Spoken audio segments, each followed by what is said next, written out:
It took me a minute to notice it. It was holding me back. It's time to move. Hey guys, ఎలా ఉన్నారు అందరూ? నేనైతే చాలా చాలా చాలా బాగున్నాను గాయ్స్. సో ఈ వ్లాగ్ నేను ఎందుకు చేస్తున్నానంటే, so this vlog is all about outside of US లేదా అవుట్సైడ్ ఆఫ్ అబ్రాడ్ కంట్రీస్లో ఉండే పీపుల్ గురించి, వేరే కంట్రీస్లో ఉండేవాళ్ళు, ఎస్పెషల్లీ మన ఇండియాలో ఉండేవాళ్ళు కొన్ని విధాలుగా అనుకుంటున్నారని నాకు అనిపించింది guys. And I want to express my feelings for that. నాకు నచ్చలేదన్నమాట ఆ కాన్సెప్ట్, వాళ్ళు అనుకునే కాన్సెప్ట్. సో అందుకనేసి నేను ఇది మాట్లాడదామని అనుకుంటున్నాను అనమాట.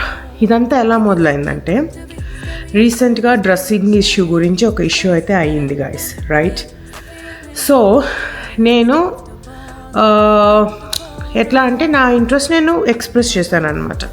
దట్ కొంచెం ఫ్యాషన్, రివీలింగ్ ఫ్యాషన్ తగ్గిస్తే బాగుంటుంది అనేసి, అట్లీస్ట్ లైక్ పబ్లిక్గా పోస్ట్లో పెట్టేటప్పుడు రివీలింగ్ ఫ్యాషన్ అనే వర్డ్ యూజ్ చేశాను అనమాట. సో దానికి ఒక అమ్మాయి ఇన్స్టాలో నాతో ఫైట్ పెట్టుకుందనమాట. సో ఫైట్ పెట్టుకొని ఏమంటుందంటే, అవును మరి నువ్వే చెప్పాలి, రివీలింగ్ ఫ్యాషన్ అది ఇది అని, నీ బట్టలు చూసుకో, అది చూసుకో, ఇది చూసుకో, నాతో గొడవకు దిగిందనమాట. I never said that I'm completely traditional, కంప్లీట్గా చుడిదార్లు చీరలు అంతా ఇలా కప్పుకొని బుర్కా వేసుకొని కూర్చుని ఉంటా అని నేను చెప్పలేదు. I used a specific word called revealing fashion. So fashion అనేది డిఫరెంట్, రివీలింగ్, ఎక్స్పోజింగ్ అనేది different. That is what I try to mention that. ఆ పిల్ల నాతో గొడవకి దిగి, చాలే ఇంకా పోయి అంట్లు తోముకో అంట. సో ఉండేదే పిచ్చి అమెరికాలో ఉన్నావు, పోయి అంట్లు తోముకో అంట అమ్మాయిని అన్నాడు. నాకు ఒకటి అర్థం కాలేదు guys. I want to bring and talk about this topic అనుకుంటున్నాను. అసలు ఏమనుకుంటున్నారు ఇట్లా ఇండియాలో ఉండే వాళ్ళైనా లేదా ఒకరిద్దరైనా ఎవరైతే ఇట్లాంటి థాట్ ప్రాసెస్లో ఉన్నారో నాకు అర్థం కావట్లే. అమెరికాలో ఉండి అంట్లు తోముకోవడం తప్ప, even in case which I'm not. ఒకవేళ నేను అదైనా కూడా నా ఇంటి పని నేను చేసుకుంటే తప్పుందా ఎక్కడన్నా? ఇండియాలో కూర్చొని తిని ఏం పని పాట చేయకుండా బలిస్తే బెస్టా, అనారోగ్యాలు తెచ్చుకుంటే బెస్టా, లేదా మన పనులు మనం చేసుకొని టైంకి అంతా కరెక్ట్గా రన్ అవుతుంటే మన బాడీకి ఎక్సర్సైజ్ దొరికితే అది బెస్టా చెప్పండి? ఇవంతా వదిలేస్తే అంట్లు తోముకోవడం తప్ప? నెవర్. మన పని మనం చేసుకోవడం తప్ప? నెవర్. మన పని మనం చేసుకోవాలి కూడా. నేను అదే అంటాను. అసలు ఇండియాలో I agree guys, like labour మనకి అందుబాటులో ఉంటుంది, మనకి తక్కువ ధరకి మనకు వచ్చేస్తుంది అనమాట. So we don't know the value of labour until unless India వదిలి వచ్చేంత వరకు అనమాట. అండ్ వీళ్ళు గైస్ హెల్పర్స్ ఉంటారు కదా, హౌస్ హెల్ప్ వాళ్ళందరూ చూడండి ఎప్పుడు ఎంత యాక్టివ్గా, ఎంత హెల్దీగా, ఎంత ఇదిగా ఉంటారు. ఆ ఓనర్స్ని చూడండి ఎంత లేజీగా, ఎట్లా ఇదిగా అట్లా ఉంటారు. Because it doesn't mean that household work చేయకనంత మాత్రాన ఇంకేం వర్క్ చేయకూడదని అయితే ఏం లేదు, but they don't do. And on top of it ఆ పిల్ల మాటికి వస్తే నన్ను పోయి అంట్లు తోముకోబో ఇంట్లో నా ఇంటి పని నేను చేసుకుంటే తప్పేముంది is what I'm asking, right?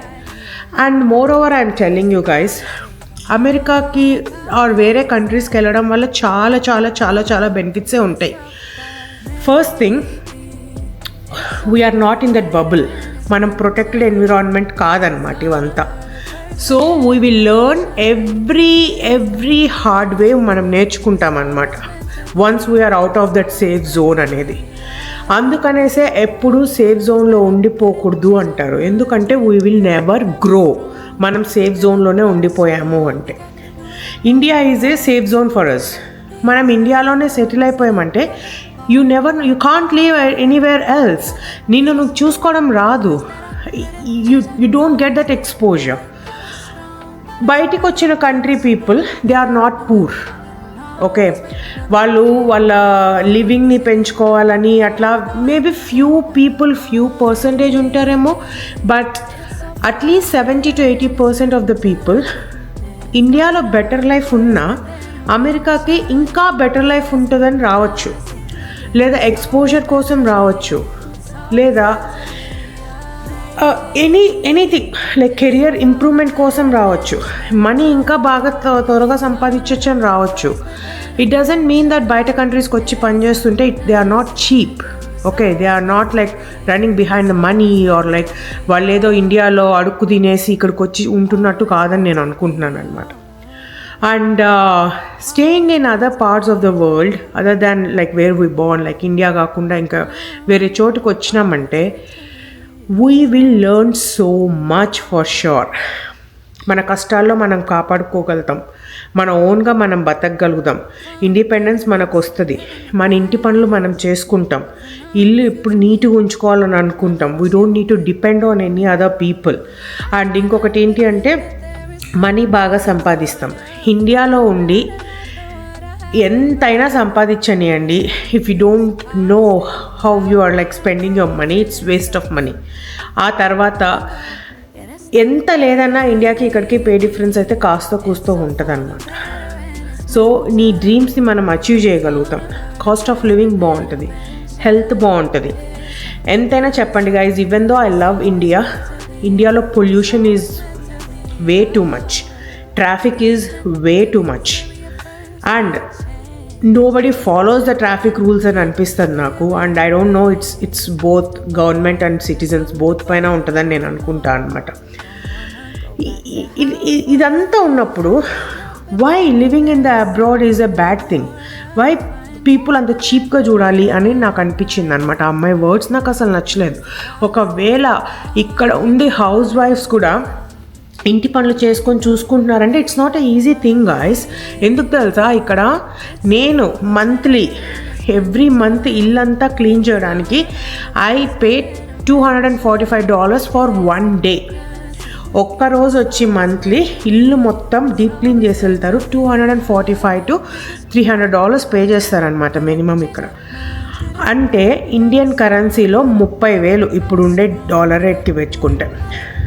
దానికి మన పని మనం రోజు చేసుకున్నాం అనుకోండి, తప్పేముంది దాంట్లో. Helpers are like really expensive in America. ఇండియాలో సో చీప్. సో నీకు వస్తున్నారు కదా అని చెప్పి వేరే కంట్రీలో ఉన్న అమ్మాయిల్ని నువ్వేదో తిట్టాలి కదా అనేసి ఇన్ని వెళ్ళి అంట్లు వాట్ ద హెల్ అనుకున్నాను నేనైతే అసలు. అండ్ ఇక్కడ పీపుల్ 70-80 years వచ్చినా యాక్టివ్గా ఉంటారనమాట. వాళ్ళ పనులు వాళ్ళు చేసుకోవాలని అనుకునే టైప్ మనస్తత్వం ఉంటుంది.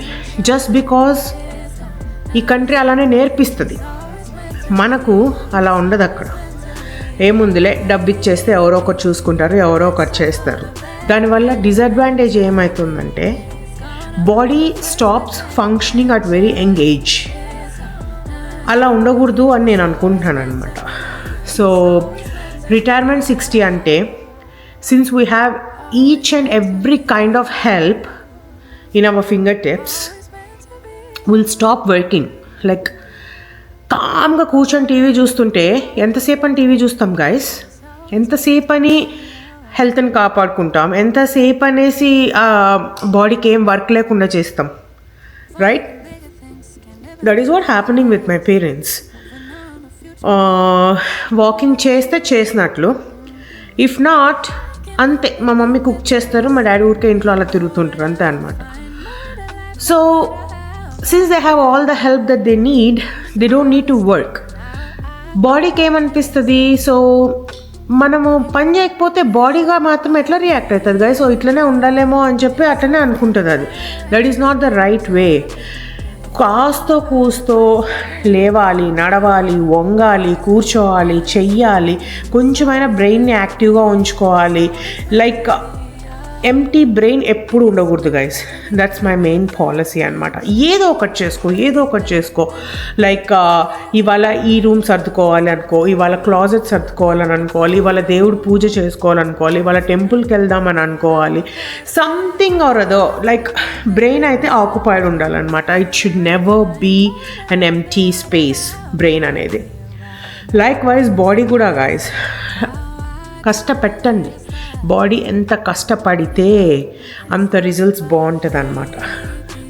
నువ్వు అసలు చెప్పకూడదు ఇది అని అనుకోవచ్చు మీరు. Even though I'm fat and chubby, నేను ఎంత పని చేస్తానో నాకు తెలుసు. I will never compromise. అసలు మా అత్తమ్మ అంటూ ఉంటారు, ఇప్పుడే వచ్చినావు బయట నుంచి మళ్ళీ సర్దుకుంటా అంటావు, కాసేపైనా కూర్చొని రిలాక్స్ అవ్వచ్చు కదా అని. I can't, because that is how I tuned my body అనమాట. నాకు ఇండియాలోనే సెటిల్ అవ్వాలని ఉంది ఫర్ షూర్. ఫ్యూచర్లో ఇండియాకే వస్తాను నేను పక్కాగా కూడా. అలా అనేసి ఇండియాకి వచ్చాక కూడా I'll keep occupy myself with some kind of work. Like నాకు హౌస్ హెల్ప్స్ ఉన్నా ఎవరున్నా లైక్ ఉండడం తప్పు కాదు గైస్. అలా అని పక్కన వాళ్ళని చులకనగా చూడడం తప్పు. అలా చూడకండి అనేసి నాకు కాన్సెప్ట్ అన్నమాట. If you have food to eat, be grateful. If you have bed to sleep, be grateful, thankful. If you have place to live, be grateful, thankful. And if you have all the help in the world, be grateful, thankful. అంతేగాని నీకేమీ లేదు నాకుంది అని చులకనగా చూడకండి ఎవరిని. అలా చూడకూడదు కూడా. There is no rights like వెళ్ళి ఇది చేసుకో, అంట్లు తోముకో. అమ్మాయి నాకు అర్థం కాలేదు అసలు ఏమనుకుంటుందో మనుషుల గురించి. అసలు I was like so in shock. Like house helps పని అంట్లు తోమడం అంటే ఇది వాళ్ళు మనుషులు కాదా? అంత చీప్గా తీసి పడేయాలా వాళ్ళని? No right, they are also human beings. So I don't know, like నాకు అదే అనిపించింది అనమాట. మన పని మనం చేసుకోవడంలో తప్పు ఎక్కడ ఉంది అని నేను అనుకుంటున్నాను. నో తప్పు అట్ ఆల్. మన పని మనమే చేసుకోవాలి, మనకి నచ్చినట్టే చేసుకోవాలి అనేది నా కాన్సెప్ట్ అన్నమాట. సో ఇది నేను అందరినీ హర్ట్ చేయాలని ఈ వీడియో చేయలేదు. ఓన్లీ అలాంటి మైండ్ సెట్ ఉండే, ఆ అమ్మాయి లాంటి మైండ్ సెట్ ఉండే కొందరు పీపుల్ ఎవరన్నా ఉంటే వాళ్ళని ఉద్దేశించి చెప్తున్నాను. అది కూడా ఏంటి అంటే no need to degrade any profession or anybody in this world అనేది నా కాన్సెప్ట్ అనమాట. మీకు కనుక ఈ వీడియో నచ్చింటే please like, share and subscribe. Bye guys. Comfortable, ain't that comfortable no more.